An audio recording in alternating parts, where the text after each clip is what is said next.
구독과 좋아요, 알림 설정은 영상 제작에 큰 힘이 됩니다. 하비머드 컬리지는 클레먼트 컨소시엄을 구성하는 7개 컬리지 중 하나로 과학과 엔지니어링에 특화된 교육으로 유명합니다. LA 동부 클레몬트에 위치한 이 대학의 학생들은 이 학사 학위를 취득하기 위해서 공부하지만 인문학과 소셜 사이언스, 예술 분야의 필수 과목으로 구성된 커먼 코어 커리큘럼도 완수를 해야 합니다. 하비머드 컬리지에 합격하는 것은 어느 정도로 어려울까? 2020년 가을학기 입시에서 모두 4,737명이 지원해서 이 가운데 473명이 합격을 했습니다. 합격률은 9.9%로 미국의 다른 탑 엘리트 대학들처럼 하비머드 컬리지의 입학 경쟁이 치열함을 알 수 있습니다. 같은 해의 조기 전형의 한 방식인 얼리 디스전에는 485명의 지원자 중에 104명이 입학 허가를 받아서 21.4%의 합격률을 보였습니다. 이 대학은 구속력이 없는 얼리 액션 플랜은 제공을 하지 않습니다. 하비머드 컬리지는 2021년 가을학기 입시부터 3년간 SAT와 ACT 등 표준시험 점수 제출을 의무화하지 않는 테스트 옵셔널 정책을 시행을 합니다. 2020년 가을학기에 등록한 신입생 통계를 보면 신입생 중에 탑 25%는 SAT에서 1540점 이상을 받았습니다. 1400점이 넘는 점수를 받은 신입생 비율은 96%였습니다. ACT 점수를 제출한 학생들 중에 100%가 36점 만점에 30점 이상을 얻은 것으로 나타났습니다. 하비머드 컬리지는 신입생의 고등학교 학년 석차나 GPA에 대한 정보를 공개하지 않습니다. 그러나 표준시험 점수로 추론을 해보면 성공적인 지원자는 고등학교에서 학년 석차가 탑 10% 이내에 들고 4년 내내 거의 모든 과목에서 A를 받는다는 결론이 나옵니다. 그렇다면 이 대학은 지원자를 어떤 기준으로 심사를 할까?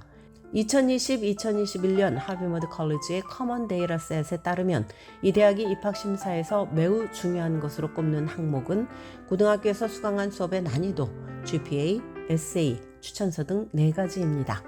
중요한 요소로는 과외활동과 캐릭터가 꼽혔습니다. 고려하는 항목에는 학년 석차, 표준시험 점수, 인터뷰, 탤런트, 퍼스트 제너레이션, 동문 관계, 지리적 거주지, 거주하는 주, 인종 및 민족, 봉사활동, 일한 경험 등이 꼽혔습니다. 고려하지 않는 요소에는 종교, 대학에 대한 지원자의 관심도가 포함이 되었습니다. 하비머드 컬리지에 합격할 확률을 높이기 위해서는 무엇을 해야 할까? 첫째, 완벽한 GPA를 목표로 하는 것입니다. 고등학교에서 수강 가능한 수업 중 가장 도전적인 과목들을 찾아서 듣고 대부분 클래스에서 A를 받도록 노력을 해야 합니다. 비록 이 대학이 GPA 몇 점 미만은 불합격이라는 기준을 제시하지는 않지만 합격생들은 강력한 학업 능력을 갖추고 있습니다. 최근 등록한 신입생 중에 거의 100%가 고등학교 학년 석차에서 탑 25% 안에 들었고 거의 모든 수업에서 A 학점을 획득을 했습니다. 또한 이 대학은 학업에 있어서 도전적인 학생을 선호하기 때문에 하비머드 컬리지를 목표로 하는 학생이라면 아너나 AP, IB 등 난이도가 높은 수업을 집중적으로 수강을 해야 합니다. 둘째, 이 대학이 요구하는 추가 에세이를 공들여서 작성을 해야 합니다. 커먼 앱이나 콜리션 앱을 통해서 쓰는 메인 에세이 외에도 이 대학은 2개의 짧은 에세이를 요구합니다.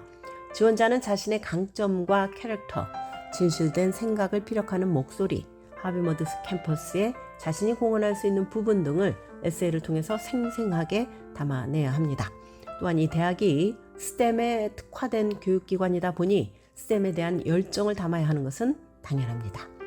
셋째, Tier 1, 2에 해당되는 과외활동을 최소한 1-2가지 개발하는 것이 좋습니다.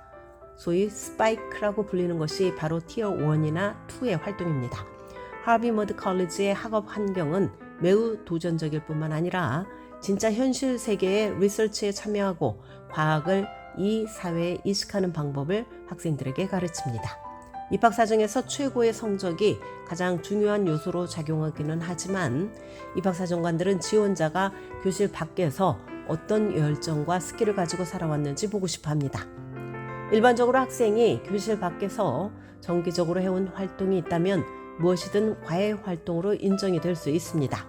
다만 이 활동을 함으로써 학생이 한 개인으로서 성장하는 데 도움이 되었다는 점을 증명을 해야 합니다.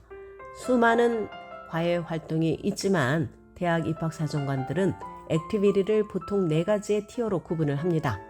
내가 해온 활동이 티어 1 또는 티어 2에 해당이 될 만큼 큰 성취를 이뤘거나 남들과 차별화가 된다면 하버드 컬리지에 합격할 가능성을 높일 수 있습니다.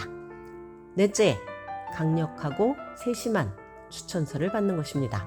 다른 명문 대학들과는 달리 하버드 컬리지는 3명의 추천서를 요구를 합니다.